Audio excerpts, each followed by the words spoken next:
Our next story is a return trip to a place Kara Vaninger first took us to in 2013. It's Climb Soule, the cutting-edge climbing gym located in the former Old City Hospital power plant. Climb Soule has gained a reputation not only for its welcoming atmosphere and focus on community, but also for hosting one of the country's most unique climbing competitions. Tonight, Kara shows us just how much work goes into getting the gym ready for the Soule Showdown. You got a blue foot out here to the left. Yep, left foot, small step. There you go. And right, big step if you need it.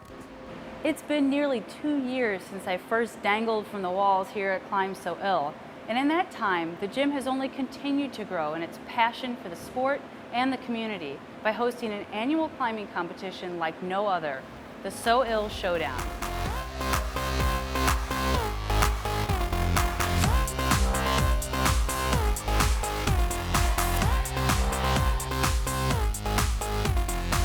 Climbers never cease to amaze me. We'll test a specific climb over and over again, and we think we've nailed it, and someone will come in and they'll do it completely differently. And I just look and I go, wow, I can't believe that he or she just did that. That's awesome. John and Miranda are the mad geniuses behind the Showdown routes. They and their teams spend the days leading up to the competition designing creative, challenging climbs, while always keeping their audience, many of whom are non-climbers, in mind. As long as we don't end up with a 6-way tie at the end of the event, I think we've done our job. Most of the time it's all up in our heads. For this comp, for example, we laid all the holds out. We have access to thousands of holds. So if we have an idea, like maybe Miranda wants to set a dynamic move where you're jumping to something, you know, chances are we'll have the holds to make that work. Like you're forcing people to make certain movements, and it can be done in a very creative way. I think that's the best way to translate the sport to a non-climber and get them interested and go, okay, this is cool, I want to try this. Also for them to be able to gauge the difficulty, like, wow, that just looks really hard. Their body's swinging around, like, it becomes a very gymnastic thing. Much of what makes the Showdown so unique is the combination of John's experience and Miranda's distinction as one of the few female route setters in the world. It would definitely be helpful if there were more female route setters. Females and male, I mean, we have very different strengths. Obviously the way we think, but also the way we climb as well. There might be a guy who can climb something that's really steep, but the movement's really big, and then struggle a lot on something that's, you know, vertical, that's really technical and balancy, whereas a woman might have a harder time on something that's like really big, dynamic, stretched out moves, and then, you know, something better on little holds.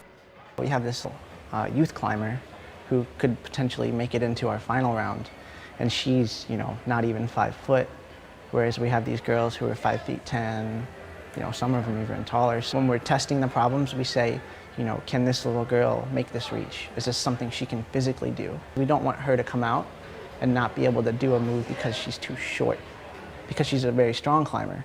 So we want to make sure that we set fairly. A lot of setters struggle with setting outside of their climbing ability level. How do I know that I've hit the target grade? And a lot of that comes with experience.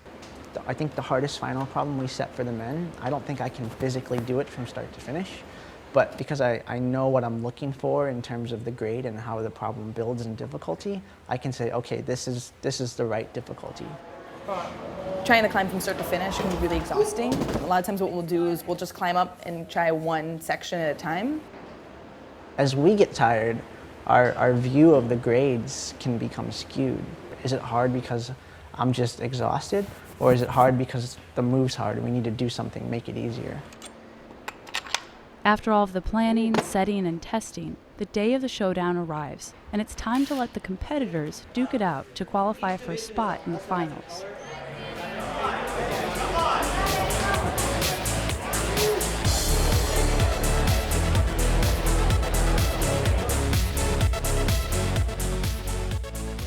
The Showdown started well before the climbing gym ever existed. We actually lived in Southern Illinois and had a small climbing wall in our garage.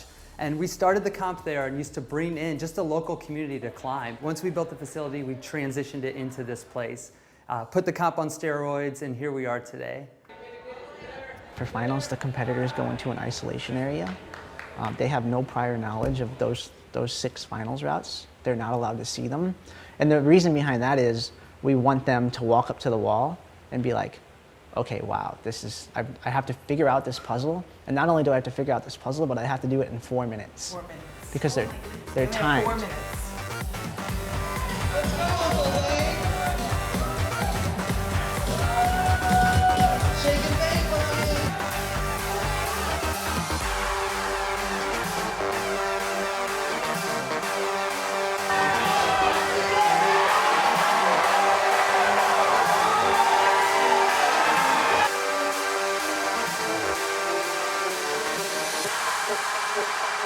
One of the great things about the Showdown is we do have the flexibility and the freedom to do what we want. When I travel and set for USA Climbing, you know, I have a very specific set of parameters I have to work within.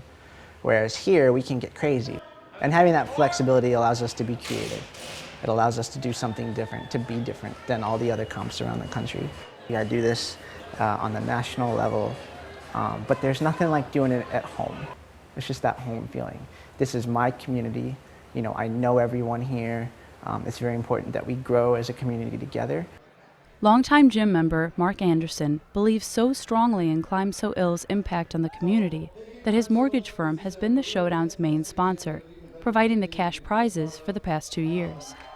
I am just a big supporter of the gym. I like to put my kind of marketing budget into something that I care about already.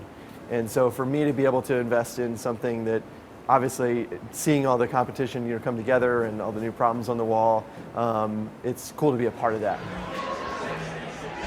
It's encouraging to see leaders in St. Louis taking an active interest in what we do. You know, because we're passionate about what we do, we take it very seriously.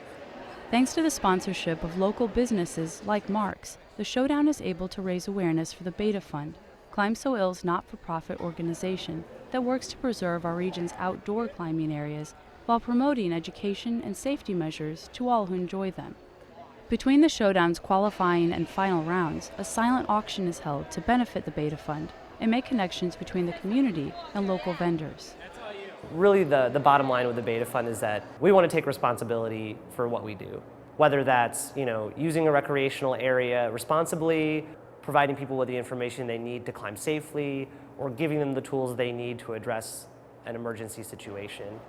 I guess the way we think about it is we always talk about how much we love climbing and how much we appreciate and value the places that we go climbing. We weren't acting like it, and that's something that needed to change.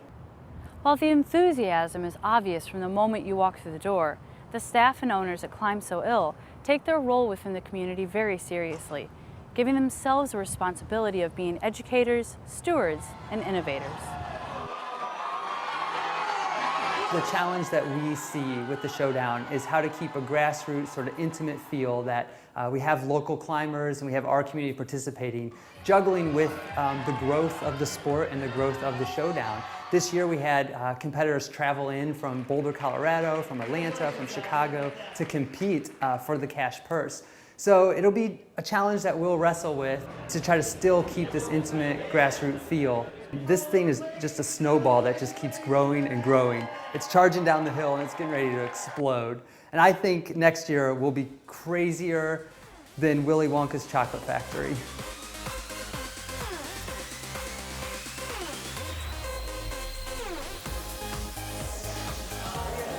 I think the finals were just amazing. You know, I've never been to a comp like this that's been so well done.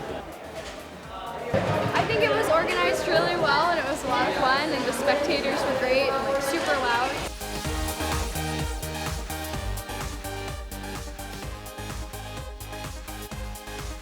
The Showdown may only last for a day, but its impact on the climbing community can be felt all year round.